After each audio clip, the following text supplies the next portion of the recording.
નમસ્કાર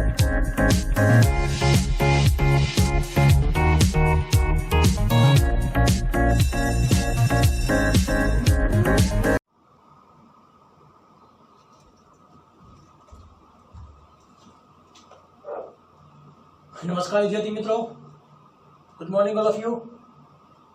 કેમ છો બધા? ક્લાસ? અરે વાહ. હવે શુભારંભ કરીએ ફરીથી પાછું ફિઝિક્સમાં ધોરણ 11માં.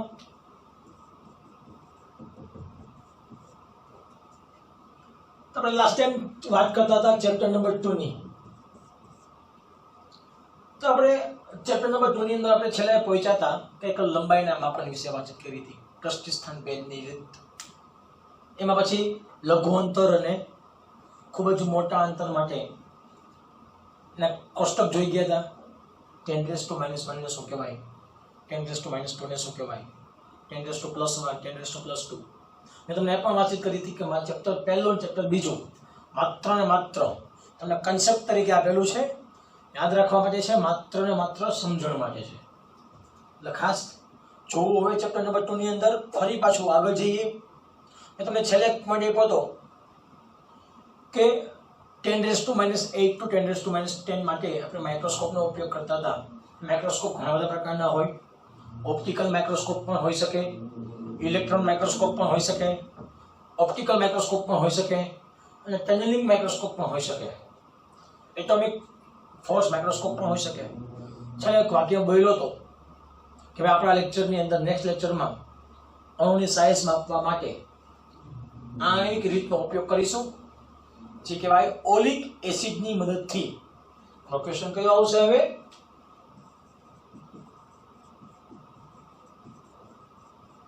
ઓલિક એસિડની મદદથી અણુના સ્તરની જાડાઈ માપવી. ચલો, ક્રમ કેટલાનો છે? ક્રમ 10⁻⁹ મીટર અથવા 10⁻10 મીટર ક્રમનો છે. મિત્રો, કેમ અણુની સાઇઝ માપી શકાય ઓલિક એસિડની મદદથી? તો ઓલિક એસિડ એ ખરેખર છે શું? બધાને પહેલા ખબર એ હોવી જોઈએ, આપેલ ઓલિક એસિડ એ સાબુ જેવું પ્રવાહી છે, સાબુના દ્રવ્ય જેવું પ્રવાહી છે. કઈ રીતે આપણે માપી શકાય? જોજો પેલા ખાસ.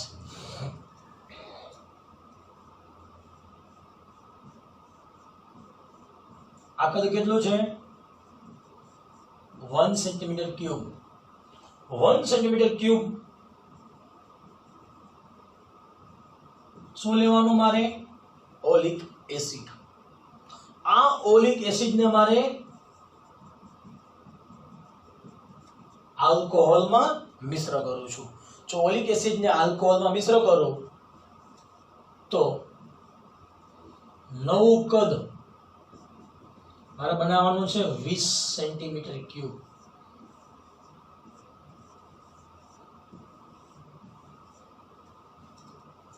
તો આ નવા 20 સેન્ટીમીટર ક્યુબ માંથી ફરી પાછું એક બુંદ, એનું કદ કેટલું છે? 1 સેન્ટીમીટર ક્યુબ.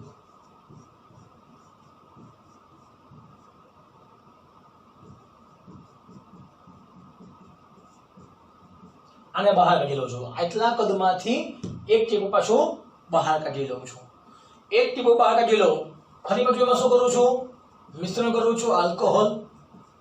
અને નવું કદ પાછું કેટલું બનાવું છું? ફરી પાછું નવું કદ બનાવું છું 20 સેન્ટીમીટર ક્યુબ.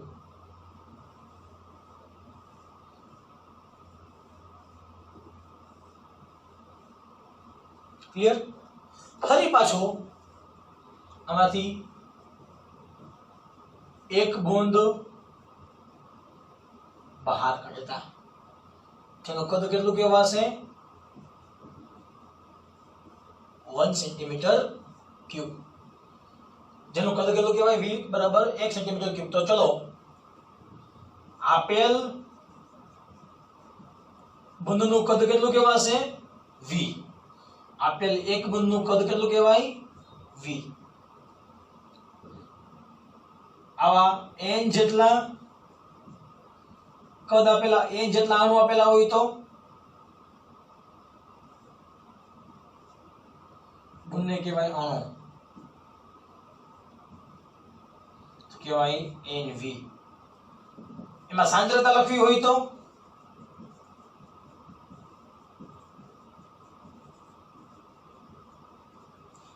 NV તો એમને સાંદ્રતા શું કહેવાય? અહીંયા કુલ 20 હતું, એમાંથી એક બહાર કાઢ્યો તો આનો ભાગ કેટલો કહેવાય? 1/20 કહેવાય. તો 1/20 પાછું આ 1/20 એમાંથી પાછું શું કર્યું? 1 સેન્ટીમીટર બહાર કાઢ્યું કહેવાય 1/20/20. સાંદ્રતા કેટલી કહેવાશે? NV/20/20 મીન્સ બે વખત હું 20 ભાગનો કરું છું, છે ને? તો ઓલિક એસિડની સાંદ્રતા કેટલી મળશે આપણને અહીંયા? 1/20/20. ક્લિયર? હવે ધ્યાન આપજો ખાસ. શું કરવાનું મારે?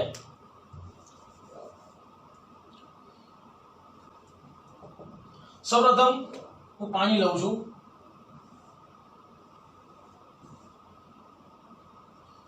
આપેલ પાણીની સપાટી ઉપર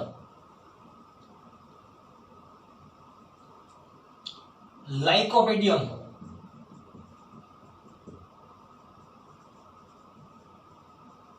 પાવડરનો છંટકાવ કરું છું. જો આપેલ પ્રવાહીની સપાટી ઉપર લાઇકોપોડિયમ પાવડર છાંટવામાં આવે તો આ શું મળી ગયો? લાઇકોપોડિયમ પાવડર. હવે આ પાવડરમાં શું કરું છું? આ જે મેં એક બૂંદ બહાર કાઢ્યું હતું એ બૂંદને આમાં એડ કરાવું છું. જ્યારે આપેલ લાઇકોપોડિયમ પાવડર ઉપર બહાર કાઢેલા એક બૂંદને જો પ્રવાહીની સપાટી ઉપર મૂકવા દેવામાં આવે તો આપેલ પ્રવાહીની સપાટી ઉપર આ બૂંદ ધીમે ધીમે પ્રસરણ પામે છે. આ એક બૂંદ થયું. હવે એક કરતા વધારે બૂંદ લઉં તો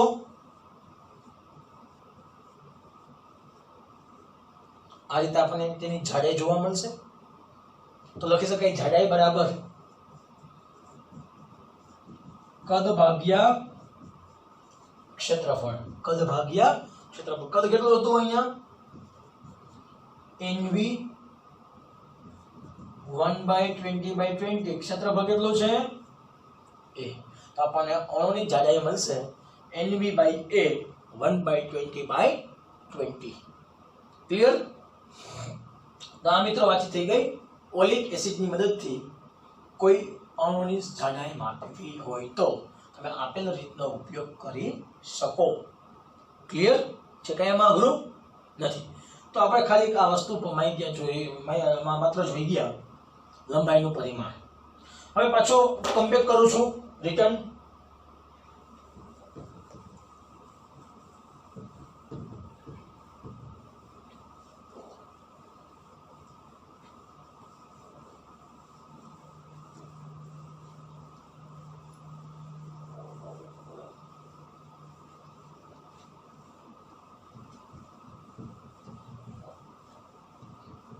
તો તમે ખૂબ જ સૂક્ષ્મ જો અણુનું માપન કરવું હોય, ખૂબ જ સૂક્ષ્મના અણુના માપન માટે આપણે જોઈ ગયા ઇલેક્ટ્રોન માઇક્રોસ્કોપ, ટનલિંગ માઇક્રોસ્કોપ, પછી આણ્વિક સ્તરની રીત, પછી ખૂબ જ મોટા અંતર માપવા હોય તો દ્રષ્ટિસ્થાન ભેદની રીત.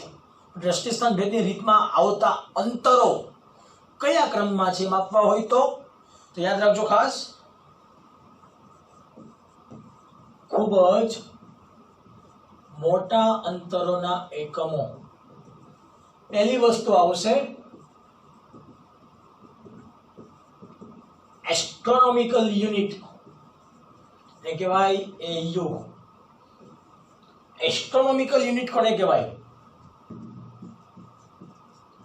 સૂર્ય અને પૃથ્વી વચ્ચેના અંતરને, સૂર્ય અને પૃથ્વી વચ્ચેના અંતરને એક એસ્ટ્રોનોમિકલ યુનિટ કહેવામાં આવે છે, જેની કિંમત ફિક્સ છે 1.496 મીટર.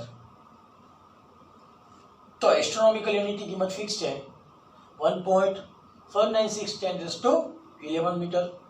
પછી બીજી એક વ્યાખ્યા આવે છે પ્રકાશ વર્ષ. प्रकाश वर्ष कोने कहेवाय कि शून्य अवकाश में कहेवाय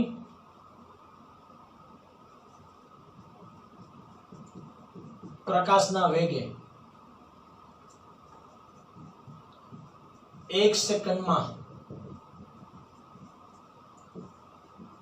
कापेल अंतर ने शून्य अवकाश में એટલે કે ભાઈ 1 સેકન્ડ માં કાપેલ અંતર ને શું કહેવાય છે પ્રકાશ વર્ષ લાઇટ યર 1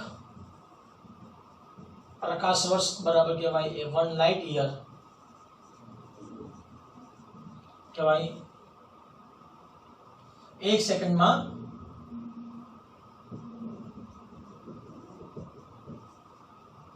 કાપેલ પ્રકાશનો વેગ મિત્રો આપણને ખબર હોવી જોઈએ અંતવેગ બરાબર અંતર ભાગ્યા સમય પ્રકાશનો વેગ કેટલો હોય પ્રકાશનો વેગ 3 * 10⁸ 3 * 10⁸ 1 વર્ષમાં છે શૂન્યાવકાશમાં પ્રકાશના વેગે 1 વર્ષમાં સોરી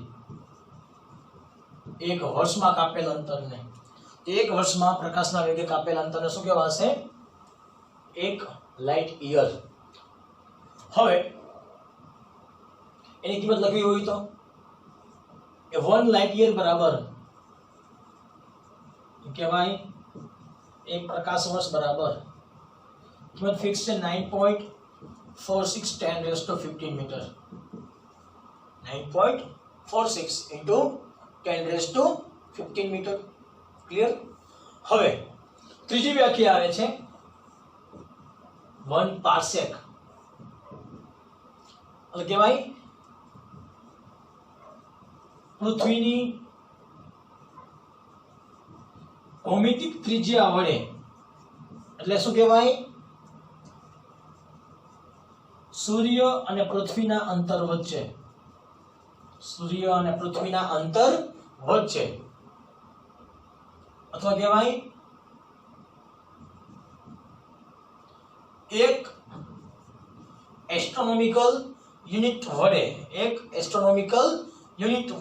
વડે કેન્દ્ર પાસે જે અંતરે રચાતો ખૂણો 1 સેકન્ડ હોય તો તેને 1 પાર્સેક કહેવામાં આવે છે ફરીથી ધ્યાન આપજો શું કહેવા માંગે છે પૃથ્વીની ભૌમિતિક ત્રિજ્યા વડે અથવા તો પૃથ્વીની ભૌમિતિક ત્રિજ્યા જેટલી ચાપ વડે ત્રિજ્યા જેટલી ચાપ વડે અથવા તો 1 એસ્ટ્રોનોમિકલ યુનિટ જેટલા અંતર વડે કેન્દ્ર પાસે રચાતો ખૂણો 1 સેકન્ડ જો પેલા ખાસ આ ચાપ લઈ લઉં છું કેટલી ચાપ સીધો આ 1 એસ્ટ્રોનોમિકલ યુનિટ આ જે અંતર મળ્યું એને કહેવાશે 1 એસ્ટ્રોનોમિકલ યુનિટ એના વડે કેન્દ્ર પાસે જે અંતરે રચાતો ખૂણો કેટલાનો હોય 1 સેકન્ડનો હોય તો આપેલ અંતરને શું કહેવાય છે 1 પાર્સેક 1 એસ્ટ્રોનોમિકલ યુનિટ વડે કેન્દ્ર પાસે રચાતો ખૂણો 1 સેકન્ડનો હોય તો તે અંતરને શું કહેવાય છે 1 પાર્સેક સૂત્ર કયું છે ખૂણો બરાબર ચાપ ભાગ્યા ત્રિજ્યા મારે ત્રિજ્યા જોઈ છે તો લખી શકાય ત્રિજ્યા બરાબર ચાપ ભાગ્યા ખૂણો ત્રિજ્યા કેટલી મળશે 1 પાર્સેક ચાપ એટલે 1 એસ્ટ્રોનોમિકલ યુનિટ ખૂણો એટલે 1 સેકન્ડ મિત્રો યાદ રાખજો ખાસ 1 ડિગ્રી બરાબર 60 મિનિટ 60 મિનિટ બરાબર 3600 સેકન્ડ બરાબર કહેવાય π/180 રેડિયન મારે તો શું જોઈએ છે 1 સેકન્ડ જોઈએ છે તો 3600 અંશમાં છે આ બાજુ એવા તો છેદમાં મૂકી દો કિંમત અહીંયા તો 1 પાર્સેક બરાબર 1 એસ્ટ્રોનોમિકલ યુનિટની કિંમત 1.496 10^11 મીટર. 1 સેકન્ડ કહેવાય પાઈના છેદમાં 180 ગુણ્યા 3600. છેદનો છેદ ક્યાં આવતો રહેશે? અંશમાં.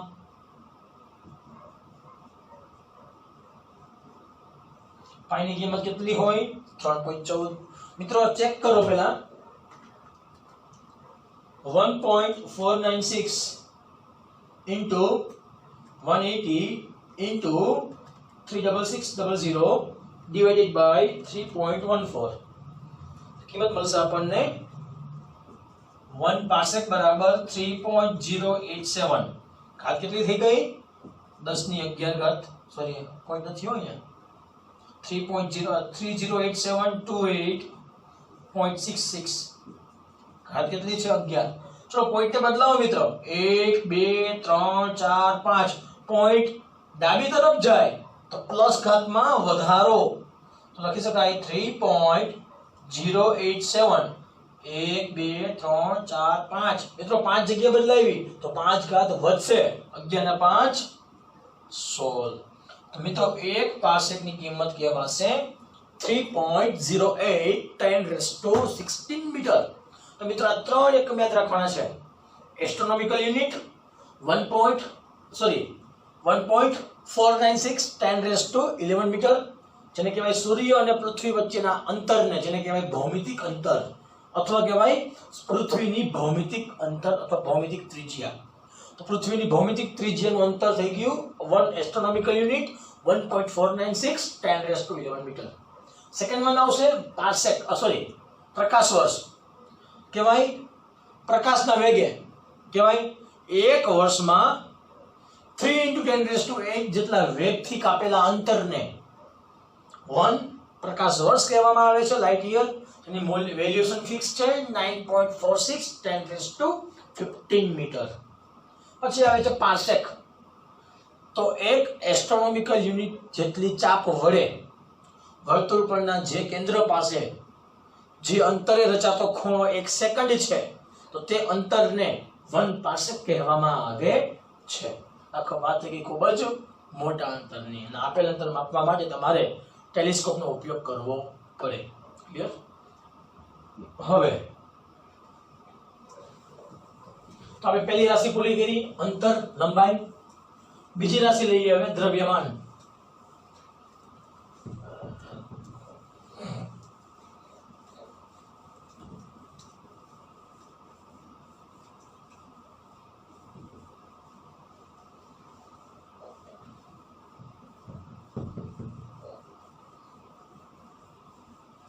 અંતરનું પરિમાણ કેટલું હતું? નાનામાં નાનું 10^-14 અથવા 10^-15. મોટા મોટું 10^26 ઘાત. અંતર કહું છું, આપણે અંતર માટે જોઈ ગયા હતા. રેન્જ કેટલી હતી?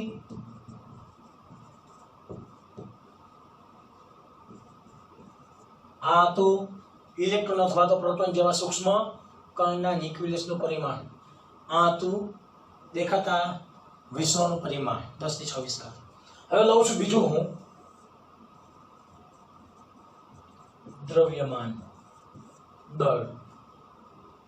એની પર મિત્રો રેન્જ ફિક્સ છે 10^-30 કિલોગ્રામ થી લઈને 10^55 કિલોગ્રામ. મિત્રો સાવ સિમ્પલ વસ્તુ છે. 3 પ્રકારના પરિમાણ આવશે. તમે કોઈ પણ નોર્મલી વસ્તુ લેવા ગયા, તમે કરિયાણાની દુકાને ગયા લેવા, બટાકા લેવા ગયા, તમને 5 કિલોગ્રામ બટાકા આપો, તો તમે 5 કિલોગ્રામ બટાકા તમે શેમાં માપો છો? તુલામાં. પહેલા શું આવશે? સાદો તુલ્લો.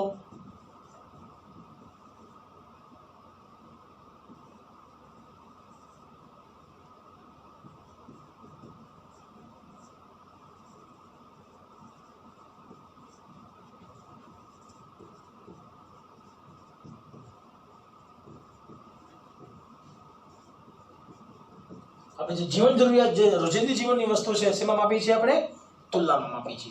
વજન કાંટો કહીએ છીએ આપણે. પણ તમારે ખૂબ જ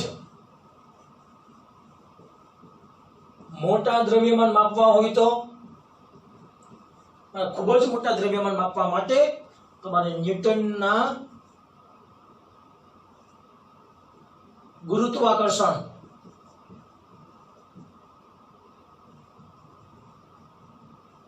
બળનો સિદ્ધાંત વાપરવો પડે.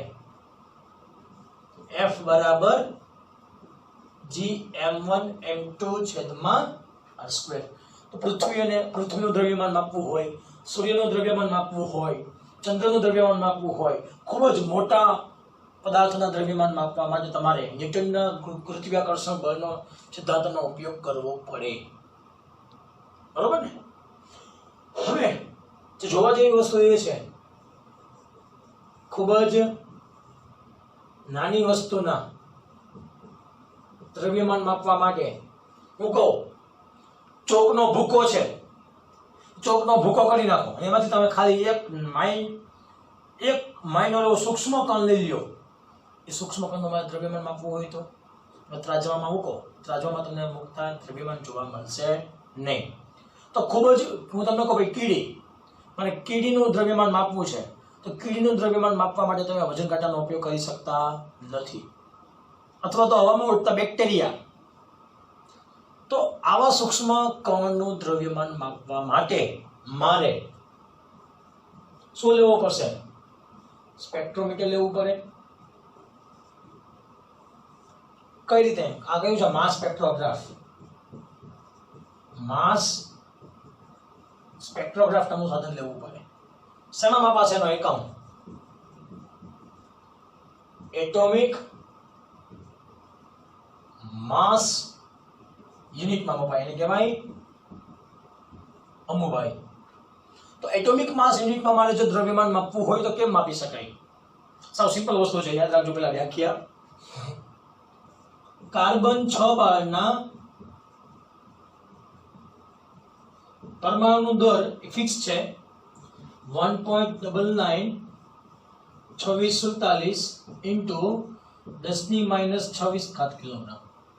એક કાર્બનના પરમાણુનું દ્રવ્યમાન કેટલું છે? 1.992647 ગુણ્યા 10⁻26 કિલોગ્રામ. હવે ધ્યાન આપજો ખાસ. એક પરમાણ્વિક દળ, એક પરમાણ્વિક દળ જેનું મૂલ્ય ફિક્સ છે, કાર્બનના એક પરમાણુના દળના 12મા ભાગને, કાર્બનના એક પરમાણુના દળના 12મા ભાગને એટોમિક માસ યુનિટ કહેવામાં આવે છે. કેટલું છે? 1.992647 10⁻26 divided by 12, લગભગ આપણને કિંમત મળશે 1.66 10⁻27 કિલોગ્રામ. મિત્રો, તમને દશાંશ પૂર્ણાંક બદલતા આવડતું હોવું જોઈએ. જો પોઈન્ટ ડાબી તરફ જાય તો પ્લસ ખાતમાં વધારો, માઇનસ ખાતમાં ઘટાડો. જો દશાંશ પૂર્ણાંક જમણી બાજુ જાય તો પ્લસ ખાતમાં ઘટાડો, માઇનસ ખાતમાં વધારો. અહીંયા દશાંશ પૂર્ણાંકને મારે જમણી તરફ નહીં પણ ક્યાં લઈ જઈશું? બોલો. દશાંશ પૂર્ણાંકને હું જમણી તરફ લઈ જઈશ તો પ્લસ ખાતમાં ઘટાડો થશે, માઇનસ ખાતમાં વધારો. એટલે માઇનસ ખાત 26 ખાત હતી, એક પૂર્ણાંક ક્યાં લઈ જાઉં છું? જમણી તરફ, તો એક ખાતમાં વધારો, 27 ખાત થશે. દ્રવ્યમાન રાશિ એવી છે કે જે પદાર્થનો મૂળભૂત ગુણધર્મ ધરાવે છે. તાપમાન, દબાણ, પદાર્થના સ્થાન બદલાવવાથી પદાર્થનું દ્રવ્યમાન બદલાતું નથી. પદાર્થના સ્થાન, તાપમાન અને દબાણ બદલાવવાથી પદાર્થનું દ્રવ્યમાન બદલાતું નથી. પદાર્થનું દ્રવ્યમાન હંમેશા માટે કેવું હોય છે? અચળ હોય છે. ક્લિયર? તો આમ તમે દ્રવ્યમાનની મદદથી ઇલેક્ટ્રોન જેવા સૂક્ષ્મ કણનું દ્રવ્યમાન 10⁻30 કિલોગ્રામ અને આકાશગંગાનું દ્રવ્યમાન 10⁻55 કિલોગ્રામ તો પણ તમે દ્રવ્યમાન માપી શકો. આકાશગંગાનું દ્રવ્યમાન માપવા માટે મારે ગુરુત્વાકર્ષણ બળનો ઉપયોગ કરવો પડે. ઇલેક્ટ્રોનનું દ્રવ્યમાન માપવા માટે મારે માસ સ્પેક્ટ્રોમીટરનો ઉપયોગ કરવો પડે. મારું ખુદનું દ્રવ્યમાન માપવું હોય તો સાદો તુલો, જેને કહેવાય વજન કાંટો. ક્લિયર છે? આમાં કઈ ડાઉટ? ઓકે. તો આપણે જોઈ ગયા બીજું પરિમાણ. પહેલું હતું અંતર, બીજું પરિમાણ કયું આવી ગયું? દ્રવ્યમાન. ત્રીજું લઉં છું સમય. ત્રીજું શું લઉં છું? સમય.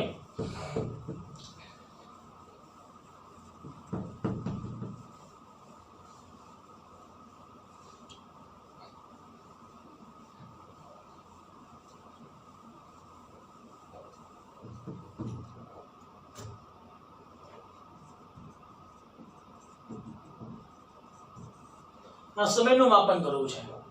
સમયનું માપન કરવા માટે મારે શું કરવાનું? કશો વસ્તુ નથી, સાવ સિમ્પલ છે.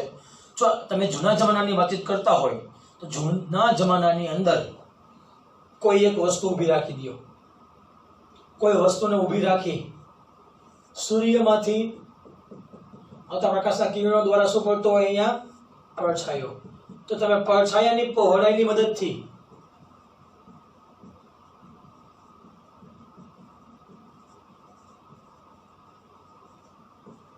તમે સમય નક્કી કરી શકો.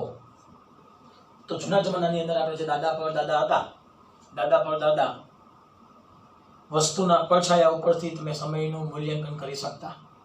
બપોર વચ્ચે કોઈ પડછાયો ન જોવા મળતો હોય તો બપોરના એક્ઝેક્ટ 12 વાગ્યા હોય તેમ આપણે કહી શકાય. પરંતુ દિવસે ને દિવસે શોધ થતી ગઈ.